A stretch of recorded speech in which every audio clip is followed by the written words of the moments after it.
Hello everyone and welcome back to the Do Digital YouTube channel. If you are looking for the tea on everything you can be doing in your business at this time to really embrace technology, then my guest on today's video is for you. I am going to be doing my second interview with a friend and a technologist called Dale Imerman. Now, isn't that just the coolest title ever? Dale has got some really cool projects under his belt, and he is making waves in the Cape Town scene around demystifying technologies for companies big and small. And I think especially at this time, it's so important that we all feel really comfortable with the technology and the prospect of technology, because at the end of the day, that is going to be transforming our businesses more than we know. If you're new here, welcome. My name is Megs, and every week I release new tech tutorials helping you do digital better.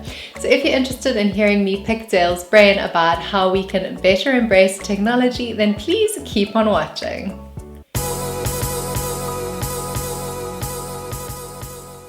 Hello Dale, thank you so much for agreeing to answer some questions around what it is that you do. I feel like you have one of the coolest jobs ever, or it certainly sounds like it from your job title, but I'd love for you to introduce yourself and exactly what it is that you do. Okay, great. Thanks, Megs. I really appreciate being on your show. It's been lovely to watch. So I do three things really. Up until this point, I've launched an event called Catalyst Africa, and we really aim to bring people practical knowledge around mindset skills, creative thinking, and an understanding of technology. And my business, the Mojo Dojo, we really aim to take the anxiety out of technology for companies. And so primarily we've always been focused on corporate education and team building, using technology like robotics, such as this little guy that you can see in the background. But now, given what's going on in the world, we are pivoting and innovating, and we have a very big focus on augmented reality and really helping companies understand new technologies that are accessible to them. Oh, awesome. And I mean, you touched on it earlier before I hit record, but especially at this time, I'm sure there's a lot of people seeking out your technological expertise. Can you talk about some of the challenges that clients have been coming to you with in light of the global pandemic?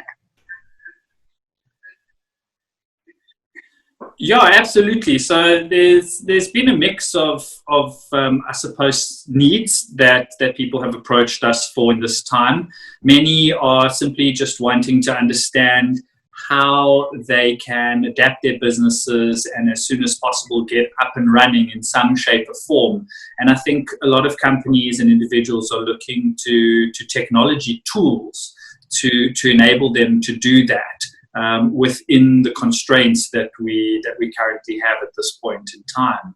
I think a lot of people are suddenly realizing that all this technology that they're using or being forced to use now is not that complicated, is not that hard, and actually presents a lot of opportunity for them. And so people are quite excited, while still having a little bit of fear and uncertainty, to sort of get going and testing out a lot of technology to see how it works for them and for their businesses. Yeah, I love what you're saying. I feel like it's just pushed us all over the edge and probably out of our comfort zone into things that we should have been doing before the lockdown. And in terms of some of the technologies that you kind of advise your clients around, obviously there's no silver bullet. You mentioned augmented reality. What are some of those technologies look like, and what is some of your advice to these clients? So I think, first and foremost, clients need to leverage technologies to assemble their teams, so that their teams can communicate with each other and begin to reinvent some of the business processes that are needed in order for the business to function. And so some of the technologies I'm seeing there is obviously things like cloud computing, organizations who had paper processes are looking for ways to go digital in that regard. So how do I eliminate all my uses of paper or things I would typically fill in or have to sign, and how can I go digital with those sort of processes in my business? Obviously, communication amongst teams and engaging amongst peers and employees is vital. And so only once you really have your business processes and your ability to communicate with yourselves can you then begin to look at ways to communicate with your customers. We're obviously speaking now for businesses who are able to operate in some shape or form. There are unfortunately some businesses who have been completely crippled by what's going on, and in many cases they're having to find innovative ways to either adapt their offerings or simply sit and wait until they are able to do what they've always been wanting to do. Personally, I feel that people need to be shifting or taking the opportunity to see what technologies they can lean into and use. The obvious one is video conferencing. We've seen Zoom numbers just completely skyrocket. In fact, most companies who are listed and offer video conferencing solutions, we're seeing their share prices just surging, their user numbers going up. And that's happening in gaming as well. And I'm seeing a lot of companies also turning to gaming as a means to get their people to engage with each other in a fun and interactive way. But then I suppose there are a number of technologies that can fit on top of that. And that's where things really get interesting because, video conference, we were chatting just now, things like Skype were launched in 2003. And so we're talking technology that's really almost 2 decades old. And people are now using it and being completely blown away by it. And I think what's refreshing is to hear people going, wow, this isn't really complicated, this isn't really hard. And only at that point when people use the tech and experiment with it and have a couple of things go wrong and a couple of things go right and understand the capabilities, are they then in a position to say, oh, we could try this or we could do that. One of the industries that has been obviously hit quite dramatically is the eventing industry. Whether that be DJs performing or big concerts or eventing and conferences and that kind of thing. Anything where people, I suppose, would typically gather to network and come together. We can expect those industries not to come online probably this year even. And when they do and are able to come online, there'll probably be quite a lot of regulations and restrictions in order for them to meet in order to come online. So it's interesting to see how they're looking at different technologies beyond just video calls. And some of the exciting stuff that I've seen is using green screens to almost give audiences the perception that someone is teleporting into the same place, into a virtual set, and have 2 people come together. I saw a wonderful little demo of this last week by a local company who actually puts on the Ultra Festival, and they teleported DJ Fresh into their virtual set to have a conversation. And it was just so cool to see 2 bodies standing in a virtual place, but engaging with each other. And that was really exciting. We're seeing a lot of concerts happening. Some are multi-day. I think a lot of people, individuals, are also starting to use these tools. But when we start getting to sort of the bigger technologies like augmented reality and virtual reality, we start moving away from using them simply as communication tools to engage with people, but more as tools where people can now engage with products and even potentially services.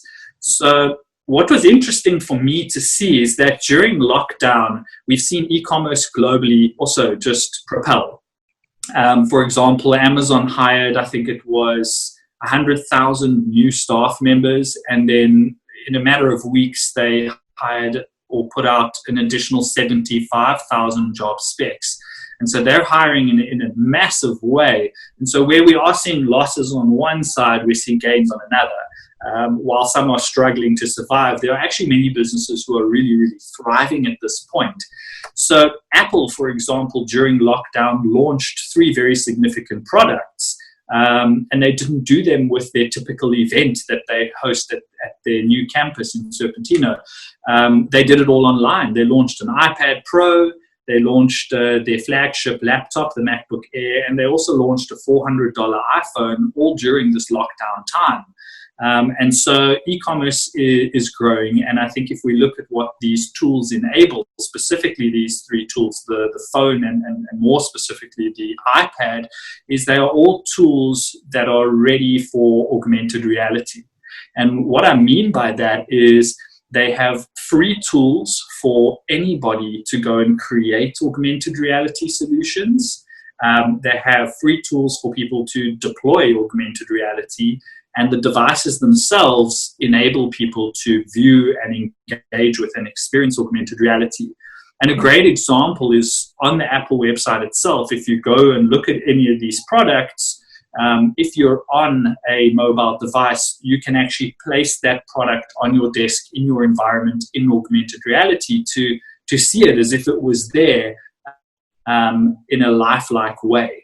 And I think that a large number of e-commerce players who are selling things that don't necessarily, or that need you to see the product, to sort of touch and feel, will be leveraging augmented reality for the remainder of this year in a big way. We're going to see the rise of people creating what we call a digital twin of their product. And that could be anything from an automobile that I can place in my lounge and look at it down to the detail of the stitching in a chair, in the driver's seat, or something small, such as a set of AirPods that I can place down on my hand or on my desk, spin around and explore it, and really see it for what it is before buying it. And so I think we sort of see a progression there in e-commerce. You know, when e-commerce started out, we would have a product description, and then later on we got these little pictures, and then a couple more pictures, and then slowly we got functionality that allowed us to sort of zoom in and see the fabric up close and imagine what it might feel like. And later we showed support for products with video. And so the next natural step is to allow people to see products with augmented reality. A lovely international case study of that is the Ikea app. The Ikea app lets you browse their products and place them down in your home so that you can see how a chair might look in your dining room alongside all of your existing furniture before committing to buy it. Jeepers. I love all of those examples, and I've never thought of how paradoxical it is that someone like Apple still relies so heavily on physical events despite being a technology business. So yeah, thanks for those. In terms of how you find yourself in this career as a technologist and a business owner, what kind of drew you to your profession, and how do you attribute some of your learnings along the way that got you to where you are?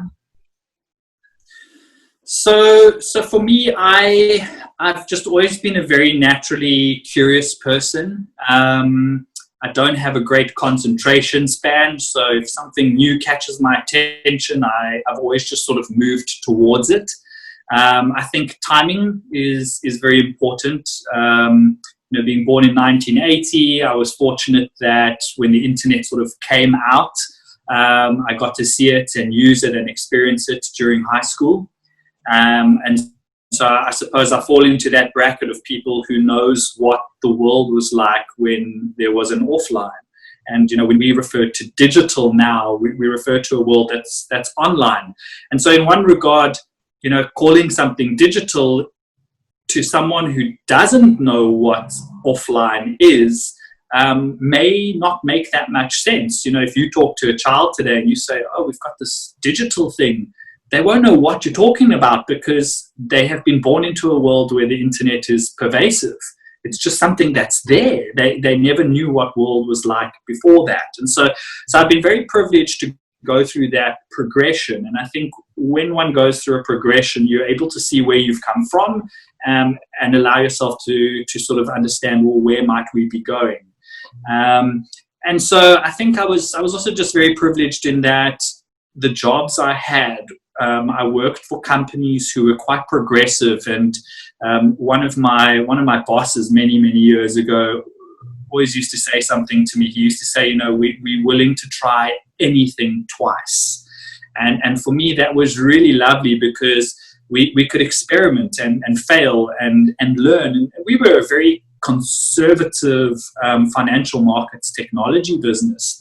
And then, yeah, I think in addition to my passion and curiosity around technology, I've always just had an appreciation and a love for design and art, both in painting and in sculpture and that kind of thing. And so the two recurring threads that I think have sort of been stitched into my whole life have always been creativity and technology. And I suppose in my latter years, working in big corporates and being involved in shaping culture and people's perceptions, the whole mindset angle became something that I grew very interested in. And so for me, I sort of try and unite those three aspects, the mindset, the creativity, the technology, because I believe those are three, maybe the word isn't right, but skill sets that we as people need to give attention to if we want to progress and if we want to move forward in our personal lives, in our jobs, if we have businesses and we want those businesses to flourish. I think those three components are vital ingredients. Awesome. And Dale, tell me more about Catalyst Africa, because I'm excited to hear where that concept came from. I think it's such a necessary kind of event and quite unconventional too. So can you speak a bit to that?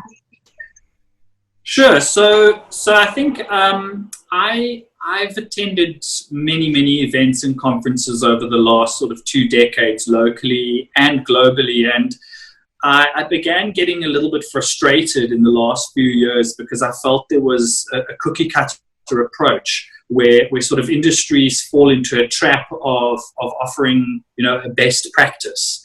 And so what you end up with is sort of the same thing regardless of what you go to.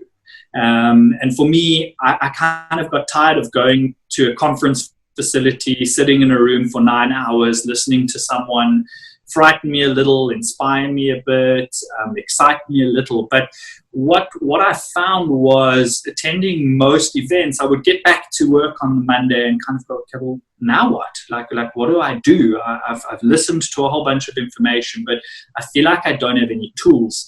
And 3 years ago, my partner and I decided to visit an event in Austin, Texas called South by Southwest, which is one of the largest, they call themselves a conglomerate of conferences and festivals, and they focus on music, film, entertainment, and gaming. And what's unique about this event is that almost the entire city of Austin becomes the event. So it's not confined to a conference hall. Pretty much every retail store, every home or apartment or commercial space, most public parks, every hotel becomes the event, and the scale is massive. You know, they get 400,000 people attending, which is humongous. And what we saw there was what I described to be a growth mindset. And what that means is people are willing to help each other without anything in exchange. So you may come up to someone, meet them, what do you do? What do you do? And there may not be a synergy. But what I found is people would say, I'm going to connect you with someone I know in your space. What's your email? And they would do it right there and there on the spot. There was no sort of lip service. And it made me think of this. It's a quote that goes, blowing out someone's candle won't make yours shine any brighter. And what I realized is at this event, everybody wants to light everybody's candle because they understand that this collective light is something that makes the whole world better. And if the whole world is better, every individual who's in that world has a better opportunity. And so we wanted to bring that concept to South Africa. And what we did is we began looking for a conservative area or space where we could host the event, being the first year. We didn't have a 30-year head start like South by Southwest, so we needed to start a little bit more modest. But really the aim was to accelerate practical knowledge at the intersection of those three realms, being mindset, creativity, and technology. And we wanted to make it accessible, so very affordable. And we wanted it to be very broad, so people had choice. And so we launched our first event last year, and we had 45 sessions happening simultaneously over 2 days, typically 3 to 5 sessions at any given point. We included a lot of workshops. There are a lot of things that the event isn't and wasn't, but at its core, every session had takeaways that could be applied by people. And I suppose the event was really born in the idea that innovation can come from anywhere. So you don't need to have an innovation department in your organization and they exclusively are the only people who can come up with new ideas. There is nothing stopping a receptionist at a wine estate from revolutionizing the insurtech business. Everybody sees things from a unique perspective, and sometimes they just need to understand the capabilities of a technology or how to use creative thinking to identify a problem or an opportunity. And lastly, also just have the mindset to be able to say things can be better, and there's nothing stopping me from being the one to find a way to make them better. Yeah, I think that confidence factor plays such a huge part, because I guess your company needs to be willing to listen, and I think that's where maybe some bigger companies go wrong. In terms of your own business, so you are now giving advice to these companies that have been so fundamentally disrupted. Have there been any aha moments for you personally in terms of how you run your business, or if there's things that you've realized possibly you need to structure better, smarter, leaner? So I think from my perspective, our businesses will always run very, very lean. We have very small teams, and we lean on experts who we don't necessarily employ, but we partner with or we contract experts so that we get the best skill sets in any given realm, whether that be a social media manager or a publicist or a software developer. Our businesses have been disrupted in a very, very big way, much like many. So whilst our event sounds fantastic, we're unable at this stage to host it again this year. And to a large degree, it does rely on people coming together and networking, and people from all different walks of life and industries coming together and networking. And I, to this date, have not yet seen a solution that accommodates that at a fair price, or an audience that is willing to utilize that solution. So people are still onboarding these new virtual eventing platforms, but it's something we're looking at really, really closely. So it's unlikely we'll host a physical event this year, but given our contacts in the industry and our partnerships with technology businesses, we may begin to, I don't want to give too much away, but we may begin to launch some unique online content that has high value and practical learnings for people through that business. In terms of Mojo Dojo, again, we were very much disrupted there because the business relies on people coming together and, having a handful of people engaging in a very close proximity to build pieces of technology and play games and learn along the way. And there we're trying to reimagine what virtual team building might look like. Not out of necessity, It's something we were evaluating and looking at previously, because we do have a number of clients that have staff across the world, and it's simply just not viable to bring them together physically. And so it's been a problem that we've been trying to solve for quite some time. I have seen a lot of companies in the events industry showcasing software like the teleporting Zoom that I mentioned earlier. There are a lot of virtual reality solutions which are simply just not effective because of their cost.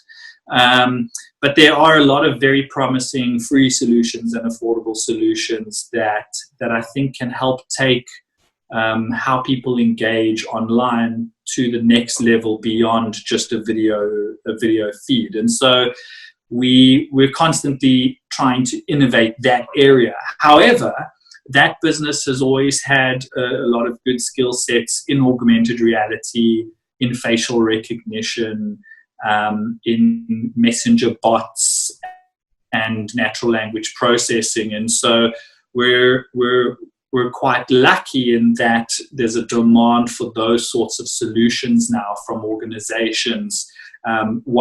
People who are trying to understand how those technologies work and see where and how they could add value in their businesses for their customers. And so we've been engaging with a lot of people around those sorts of technologies and offering those technologies to them. Cool. I think it's fascinating to contemplate that even though you guys are being affected by the same sets of challenges, I feel the difference is that you have the mindset and the tenacity to reinvent. And I think the companies that don't are, I'm going to assume, are the ones that are going to lose in this kind of process. So are there qualities or characteristics that you see, particularly in maybe bigger companies, where they are more open, more willing? I don't know what the word is. Is it tenacity? There's definitely a quality that some businesses have that others don't. Yeah, so I think, when you talk about something like tenacity, it's an amazing trait or quality to have, much like perseverance or just to have people on the team that are naturally curious. I think people who have ADHD, like, power to them now, because they're able to move away from a project and move to something new and not remain attached.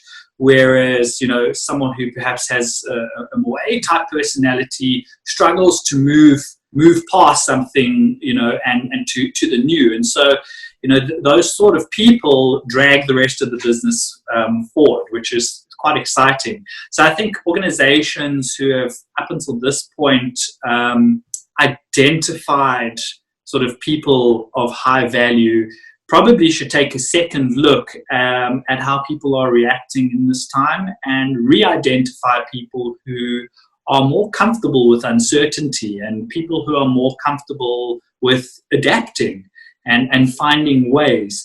I think corporate culture is something that is being impacted in a big way. Companies sit on sort of a continuum where you do have remote working businesses who have been around and had their staff doing remote work for as long as Skype has been around, and then you have others who have been delaying their strategies and that kind of thing, who are now sort of playing a game of either catch up or sort of, oh shit, we have to move now because we've hit a catastrophe. And it is human nature. Very often we see something coming, we know how it's going to impact us, but only at that point when it arrives and impacts us do we go, let's do something.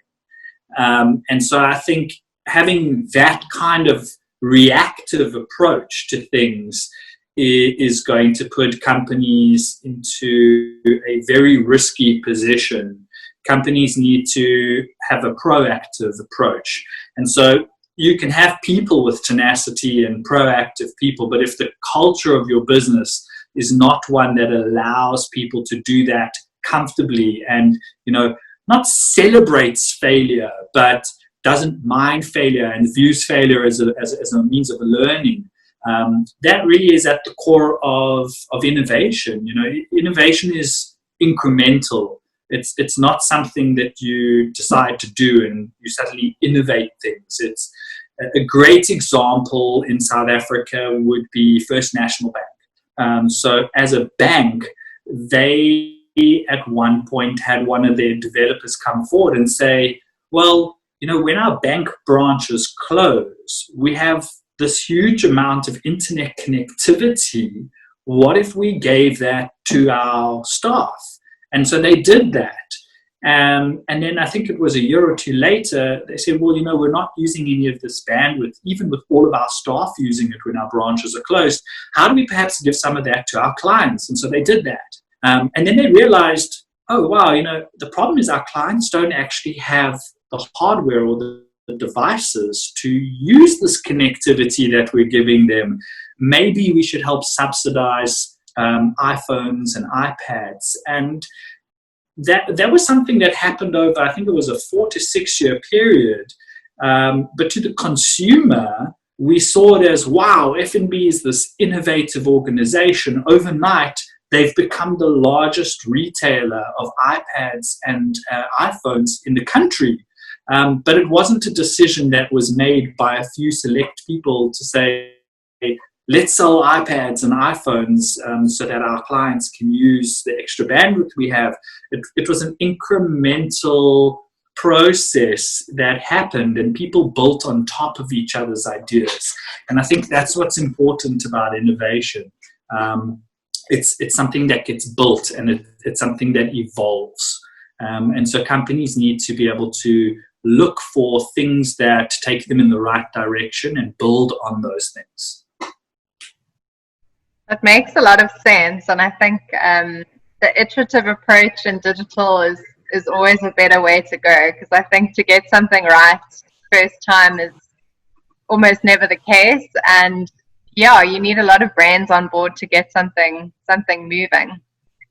Dale, my last question for you is, the YouTube channel is all about doing digital better. Do you have any nuggets of wisdom where you see businesses who do live up to that slogan, or maybe any kind of tips or tricks up your sleeve?